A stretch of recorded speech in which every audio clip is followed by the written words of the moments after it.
How's it going, everyone? Welcome back to the channel. Finally got the OLED. As you can see here, Lord Gaben has once again blessed me with a new console. A little bit of an annoyance with the packaging and the shipping situation, but to be fair, in hindsight, it wasn't that bad, and I'm just an extremely impatient person. And yeah, it did take 10 days to arrive, and OLED is such a big thing to me that I was just super hyped for it.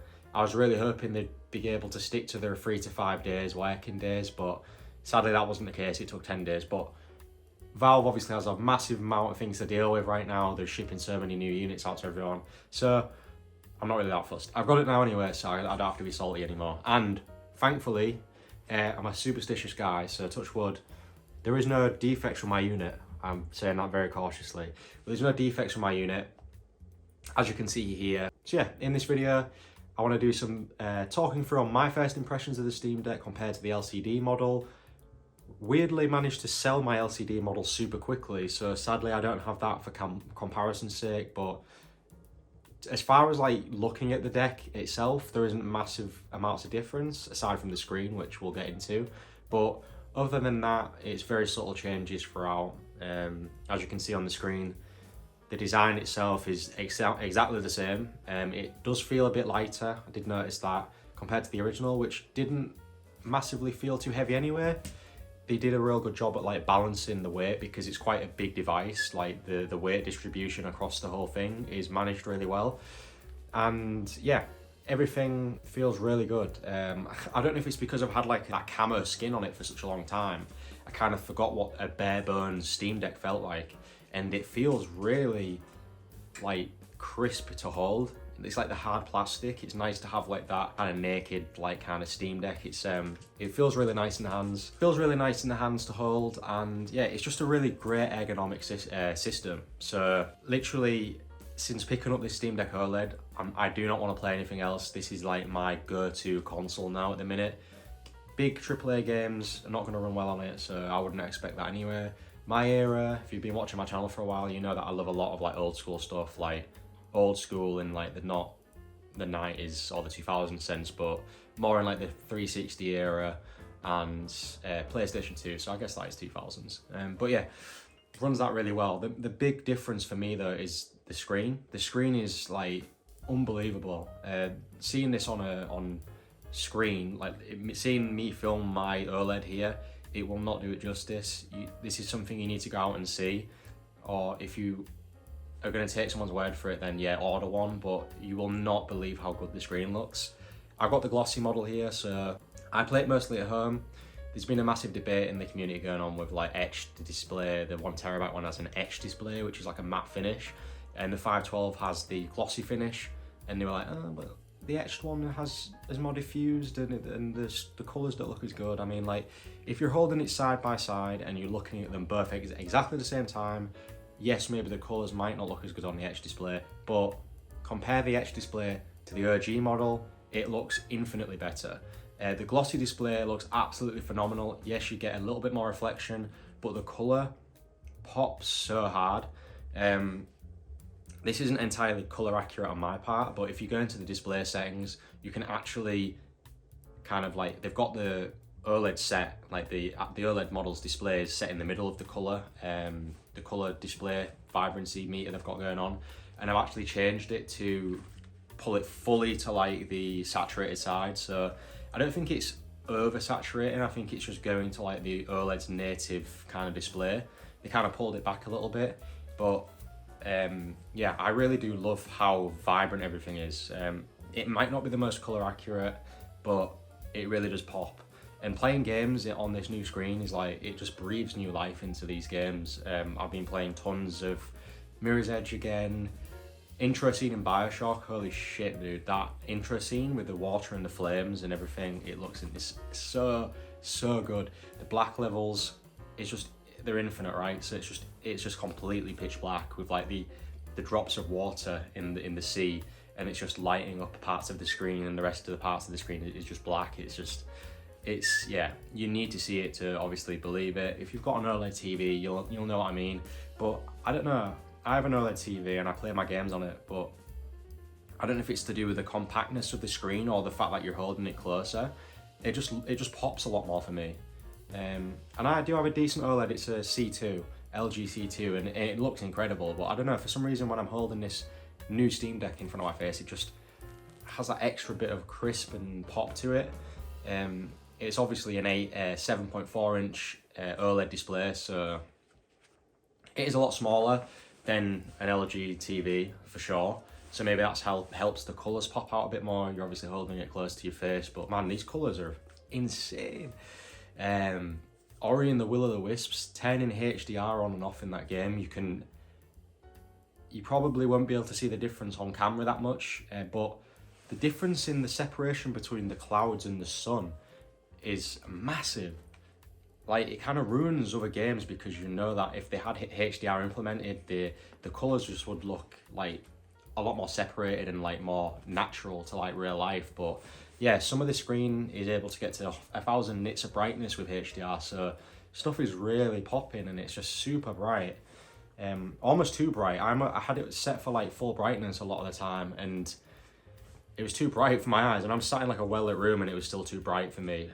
I'm like a guy who has his phone on like just over halfway brightness because I'm conscious of damaging my eyes more than they are already damaged. So yeah, having the screen that bright, it's just literally like assaulting your retinas almost of how bright it can get. If you're outside, it's a different story. I mean, you're battling with the sun and everything, so you probably boost the brightness up, no worries. But if you're inside, like, you don't even need it full brightness. Your eyes will be thanking you to not have it at full brightness, how bright it gets. But other than that, the weight distribution, like I mentioned earlier, the weight is so much, I don't know, it just feels lighter. It definitely feels lighter. I did a little comparison, like held my old one, held this new one. It definitely does feel a bit lighter. The major thing that I had an issue with though was last night. I'll interject a little video cutscene I put in here, a little video clip of me attempting to change the SSD on the new Steam Deck. So I bought... Hey guys, how's it going? Just interjecting the video. I'm actually in the process of replacing this SSD. I bought a terabyte SSD and I thought it would be a great idea to clone my old hard drive and use that new terabyte SSD with a cloned hard drive. Basically just negates me having to download everything again pretty much. So super fun and stressful thing to do when you first receive a new tech product is to replace the SSD, and I don't really know why I'm doing it because I've had to unplug a ribbon cable here and the heat shield's there, and I've had to unplug the battery, and I'm currently over here. It's just about finishing now, but I'm actually cloning my SSD. And I'm going to put it in here and pray to God it loads. So yeah, wish me luck. Everything would just be as it was, but it didn't quite go to plan. Took the back off the Steam Deck, had to remove a ribbon cable and had to remove the heatsink to get into the actual SSD enclosure. And that was stressful enough with a brand new Steam Deck OLED that I've been waiting 10 days for. So added onto that is when I actually put the SSD in, the cloned one, it booted to the BIOS and said there was no SteamOS like available to boot on there. So I obviously cloned it wrong.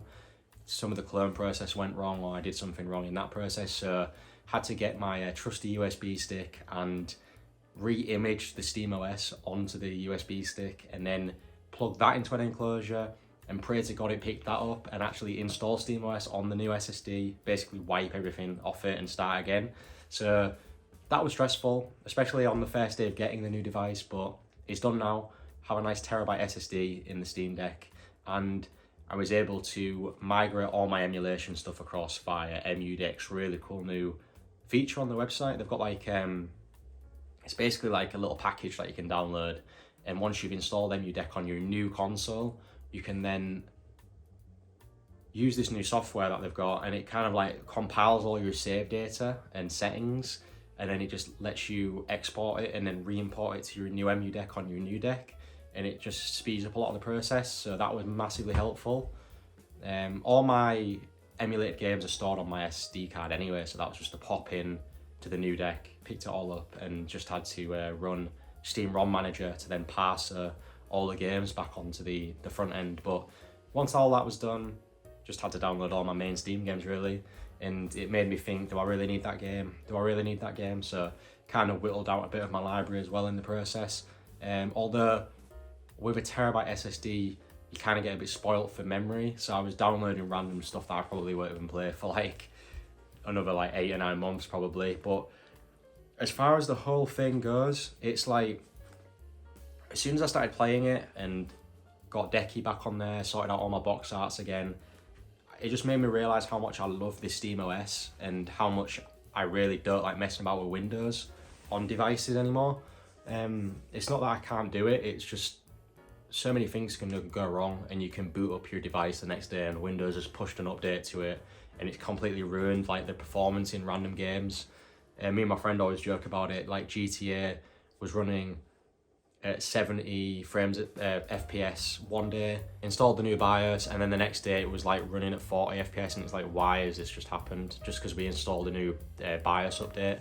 So, not BIOS update, like a Windows security update is completely just trashed the performance of one game. It's like, why do you need to be battling with this? The Steam OS just has everything and it just works. Like a lot of the time, it's just perfect. So definitely, hands down, my preferred way to game on a handheld. Absolutely love the screen now. So I've got like no other reason to play anything else. So expect some more content, guys, on the channel for Steam Decks. I know I've been neglecting the Steam Deck over the last few months, but I really want to come back and do some like what to play, like what games look amazing on the new OLED display, that kind of thing. So stay tuned to the channel. I hope you've enjoyed the gameplay in the background and me rambling about my new experiences and how I'm finding the new OLED. But if you guys pick one up, what do you think of the new screen?